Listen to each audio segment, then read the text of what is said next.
where legal education is robust, justice is accessible as well as affordable, and the rule of law prevails. The 4 technical sessions will lead us to deliberate on the complex correlation between legislative structure and the administration of justice. The topic, legal framework and advocacy in justice delivery, will highlight the need for harmonizing legislative contours while recognizing the interplay that influences the very fabric of justice. The session on judiciary and justice in a changing world prompts us to ponder on the dynamic shifts in the role of judiciary in this ever-evolving world. The judiciary has never been static. It is a living, breathing entity in transition. Bridging the divide in access to justice becomes paramount when we address the disparities that persist in our pursuit of a more equitable legal system. Our focus is to understand these challenges and resolve solutions for strengthening a judiciary that mirrors the values of justice, accessibility, and fairness. Our discussion on global legal challenges and institutional resilience will focus on the cross-border challenges in the justice delivery system. Tackling transnational crimes and enhancing institutional capacities become imperative aspects of our discourse. These deliberations will certainly fortify our institutions, enhance their adaptability, and craft strategies that transcend borders in our pursuit to a more just and secure world.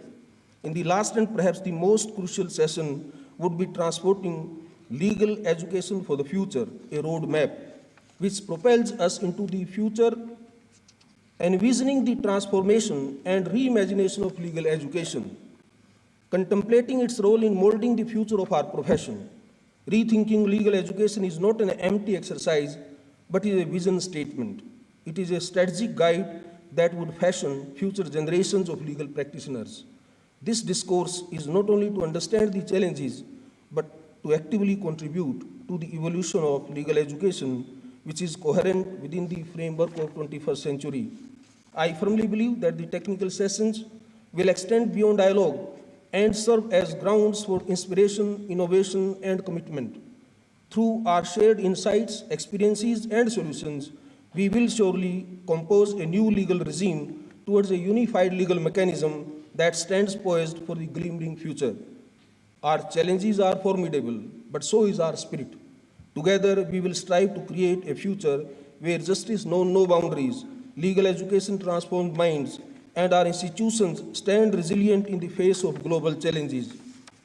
Let our discussion be insightful, collaborations fruitful, and our collective journey lead the way for an equitable and effective global justice system. I wish you all enriching deliberations, insightful interactions, and a conference that leaves an enduring mark on the landscape of justice delivery. Thank you very much. Jai Hind.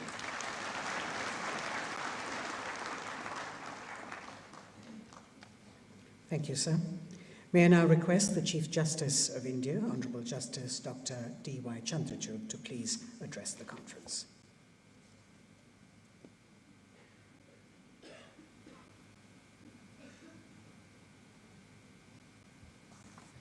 Namaskar. Honorable Prime Minister Shri Narendra Modi ji, Union Minister for Law and Justice Shri Arjun Ram Meghwal, my very distinguished colleague Justice Suryakant, the Attorney General Shri Venkatramani, the Solicitor General Shri Tushar Mehta, Dr. Shivakumar, President CLEA, Attorneys General, Solicitors General from the Commonwealth countries, visiting judges, Vice Chancellors, professors from law schools and students. I extend my sincere gratitude to the Office of the Attorneys General and Solicitors General of India, the Union Ministry of Law and Justice, and the Commonwealth Legal Education Association for organizing this conference of immense promise and relevance. As we convene here today and interact with persons of the legal fraternity from across various countries, particularly from the global south, we see numerous similarities and differences. But we are all bound together by a shared commitment to the pursuit of justice. The aim of this conference strikes at the heart of our collective endeavor to foster collaboration between officers of the court entrusted with the responsibility of justice administration. In today's rapidly evolving world, characterized by an array of pressing issues, the need to fortify institutional capacity is more urgent than ever before. This event is not merely a congregation of legal minds. It is a strategic alliance, a noble endeavor towards a more just legal system globally. As the inaugural speaker, I am compelled to underscore the significance of global collaboration and trust building in addressing the diverse cross-border challenges to justice delivery. The Sustainable Development Goals serve as a universal call to action to end poverty, protect the planet, and ensure prosperity for all. These goals resonate deeply with our core constitutional principles of justice, equality, and human rights. These goals are not specific to just India. They are an intrinsic part of our legal systems. But achieving these goals requires collective action on a global scale. By fostering partnerships and sharing best practices, we can amplify our impact and pave the way for a more sustainable future. The legal community plays a crucial role in translating these goals into action by utilizing its expertise to navigate the complexities of law and governance and ensuring that justice and sustainability go hand in hand. One crucial aspect of shaping this future lies in the realm of legal education. Globally, we are witnessing a paradigm shift from textbook-oriented teaching methods towards a more practical-based approach to legal education. While traditional legal education has focused primarily on theoretical knowledge, there's a growing recognition of the importance of practical skills in preparing students to the realities of legal practice. Law schools are increasingly incorporating experiential learning opportunities such as moot court competitions and internships into their curriculum. These initiatives provide students with a hands-on experience and real-world insights, equipping them better to navigate the complexities of legal practice. This is reflected in the countless international moot court competitions which are conducted by various colleges in different parts of the world, including India. Moreover, the emerging trends in legal education, such as the integration of technology and interdisciplinary studies, offer exciting opportunities for innovation and collaboration. However, as we strive to modernize legal education, we must also confront the question of equitable access to legal education. Entrance tests for admission to law schools must not be exclusionary of the socially marginalized. We must ensure that our admissions processes are fair, transparent, and inclusive. This necessitates a holistic approach towards admission and recruitment that considers not only academic performance, but also factors such as socioeconomic background, diversity, and life experiences. Courts not only refer to the jurisprudence evolved by courts of other jurisdictions while deciding questions of constitutional importance, but also refer to the best practices on the administrative side. In the past year, the Supreme Court of India has hosted members of the E-Committee of the UK courts and judges of countries across the world, belonging particularly to the Shanghai Cooperation Organization, SCO countries, where we discuss the best practices for the administration of justice. Our interactions range from discussions on the interface of technology and justice delivery mechanisms, and the presence or absence of statutory timelines for pronouncement of judgments once they are reserved by judges. I remember that when I drafted the white paper on reforms to the clerkship recruitment process in 2021 of the Supreme Court, before I took over as Chief Justice of India, my team of judicial law clerks and I studied the process of recruitment of law clerks in various jurisdictions. We identified the best practices in various countries and proposed a reform of the process which would ensure equality and increase diversity of applicants. At this conference, focused on law officers, it is pertinent to consider their pivotal role in upholding the ethics in legal practice. Law officers serve as a primary point of contact between the courts and the government, representing not only the government as an institution, but also the various departments and officials within it. The Attorney General and the Advocates General are posts envisaged under our Constitution. Several other law officers also represent the Union and the states, including the Solicitor General, Additional Solicitor General, Additional Advocates General for the states.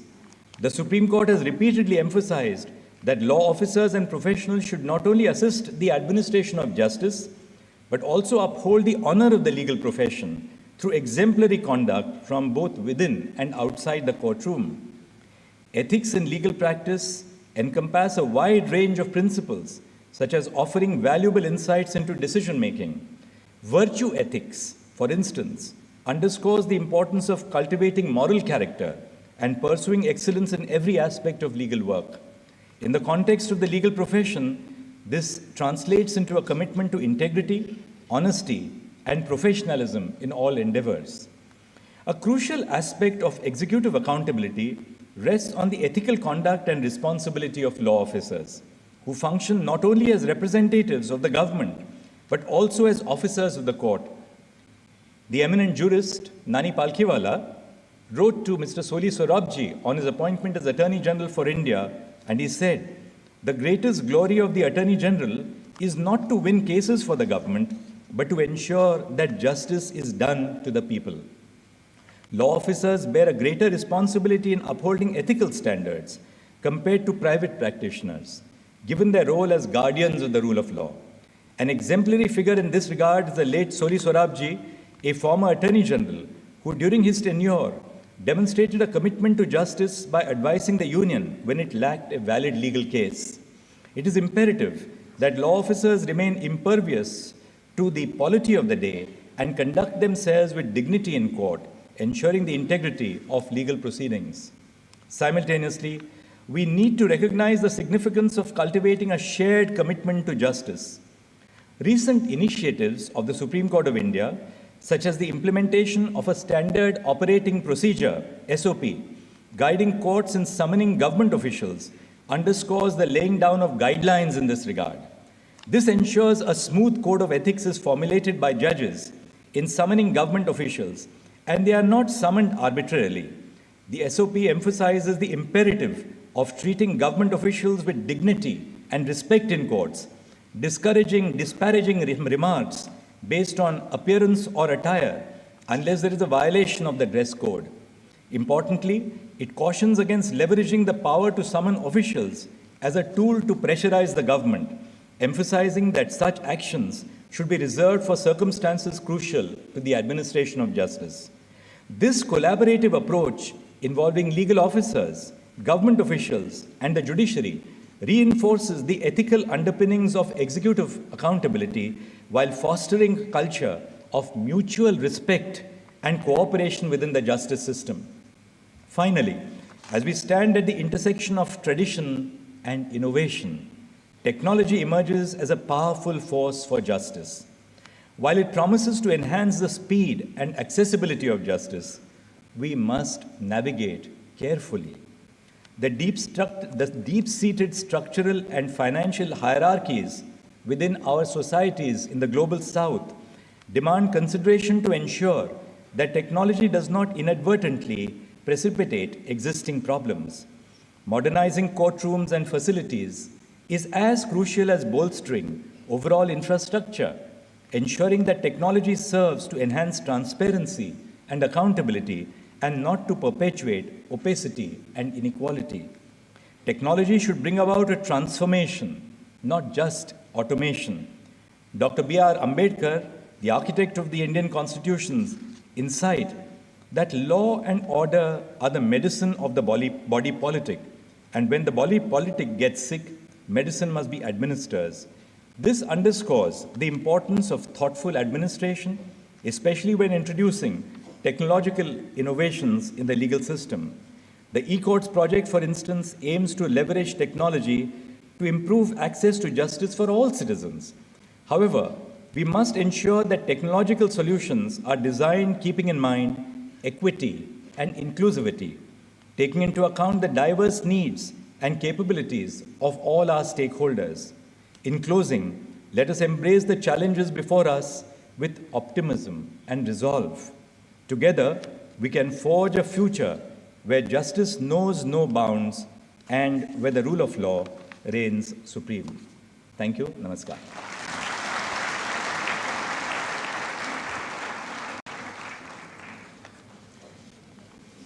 Thank you, Honourable Justice, sir. Ladies and gentlemen, we now have the privilege of hearing the Honourable Prime Minister of India, Shri Narendra Modi, share his thoughts.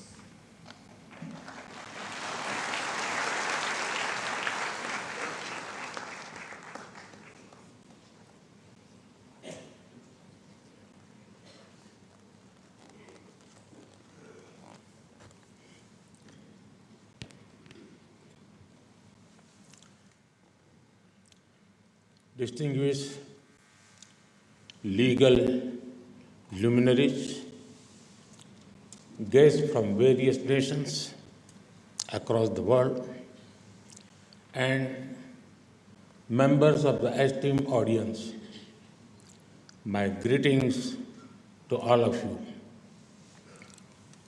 Friends, it is a pleasure to inaugurate this conference. I'm happy that leading legal minds from across the world are here. On behalf of 1.4 billion Indians, I welcome all our international guests.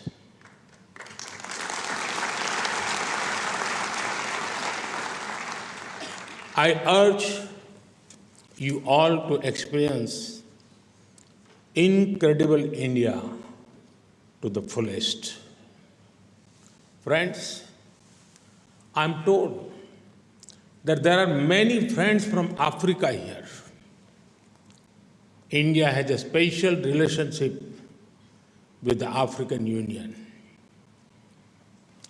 We are proud that the African Union became a part of the G20 during India's presidency. This will go a long way in addressing the aspirations of the people of Africa. Friends, in the last few months, I have interacted with the legal fraternity on many occasions.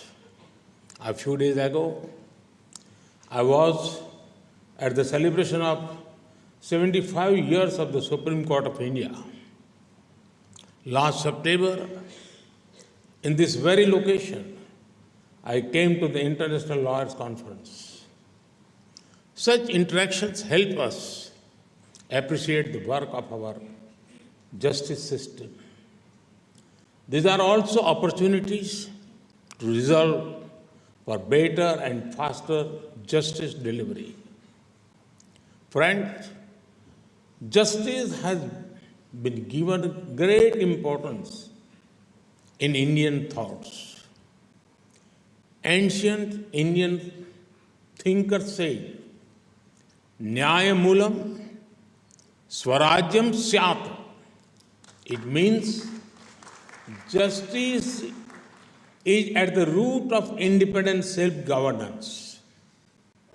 Without justice, even the existence of a nation is not possible. Friends, the theme of this conference is cross-border challenges in justice delivery. In a highly connected, rapidly changing world, this is a very relevant topic. Sometimes, ensuring justice in one country requires working with other countries.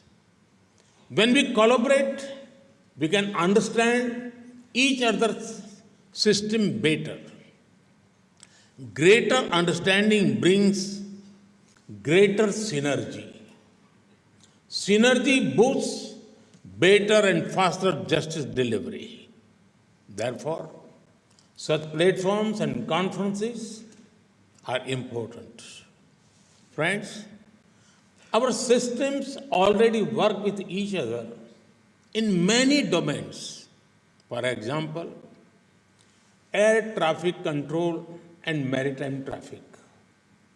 Similarly, we need to expand cooperation to investigation and justice delivery. Cooperation can happen even while respecting each other's jurisdictions.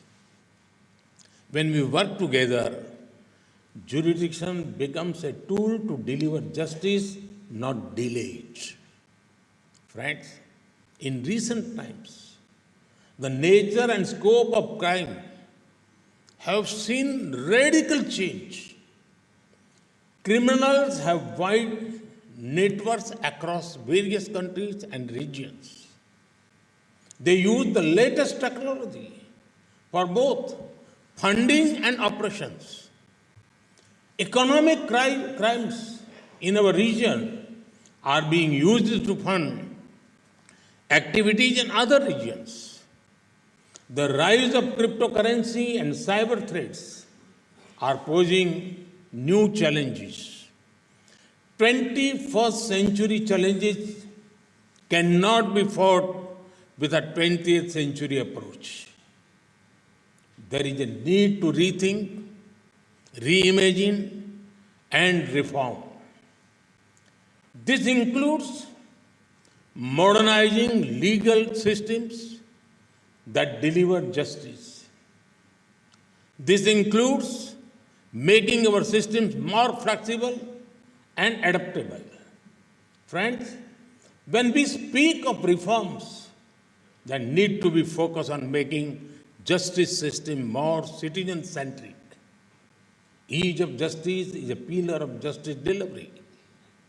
In this space, India has many learnings to share. In 2014, the people of India blessed me with responsibility of becoming the Prime Minister. Before that, I worked as the Chief Minister in the state of Gujarat. Back then, we decided to set up evening courts.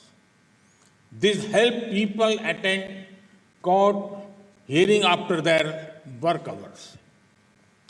This gave justice but also saved time and money. Hundreds of thousands of people benefited from this. Friends, India also has a unique concept of Lok Adalat. It means people's court. These courts provide a mechanism to settlement of small cases related to public utility services. This is a pre-litigation process. Such courts have resolved thousands of cases and ensured easy justice delivery. Discussions on such initiatives could be of a great value across the world. Friends, legal education is a key instrument in boosting justice delivery. Education is where both passion and professional competence are introduced to young minds. Worldwide, there is a discussion on how to bring more women into every domain. The first step to do so is to make each domain inclusive at the educational level. When the numbers of women in law schools increases, the numbers of women in the legal profession will also increase. Participants in this conference can exchange ideas on how more women can be brought into legal education. Friends, the world needs young legal minds who have diverse exposure. Legal education also needs to adapt to changing times and technologies. Our focus on understanding the latest trends in crime, investigation, and evidence will be helpful. Friend, there is a need to help young legal professionals with greater international exposure. Our finest law universities can strengthen exchange programs between countries. For example, India has perceived the world's only university dedicated to forensic science. Students, law faculty, and even judges from various countries can be helped to explore short courses here. Further, there are many international institutions related to justice delivery. Developing countries can work together to get greater representation in them.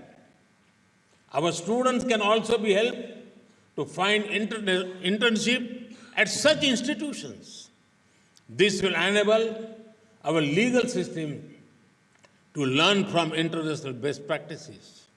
Friends, India inherited a legal system from colonial times, but in the last few years, we made a number of reforms to it. For example, India had done away with thousands of obsolete laws for colonial times. Some of these laws had the potential to become tools of harassment of people. This has boosted ease of living and ease of doing business. India is also modernizing laws to reflect the present realities. Now, the 3 new legislations have replaced more than 100-year-old colonial criminal laws. Earlier, the focus was on punishment and penal aspects. Now, the focus is on encouraging justice. Therefore, citizens have a sense of assurance rather than fear. Friends, technology can also have a positive impact on justice system. In the last few years, India has used drones to map places and provide clear property cards to rural people. Disputes reduce, the possibility of litigation reduces, and the justice system load decreases, making it more efficient. Digitization has also helped many courts in India take proceedings online. This has helped people access justice even from far away locations. India is happy to share its learning in this regard with our countries. We are also keen to learn about similar initiatives in other countries. Friends, every challenge in justice delivery can be addressed, but the journey starts with one shared value. We must share a passion for justice. May this conference strengthen the spirit. Let us build a world where everyone has access to timely justice and none is left behind. Thank you. Thank you very much.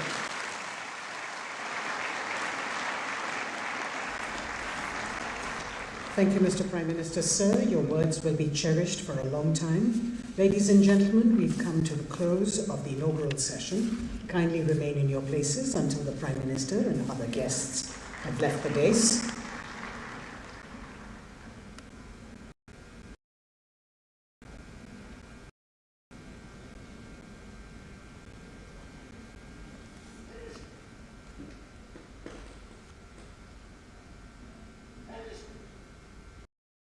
तो दिल्ली के विज्ञान भवन से अभी आप सुन रहे थे प्रधानमंत्री नरेंद्र मोदी को, जो कि कॉमनवेल्थ लीगल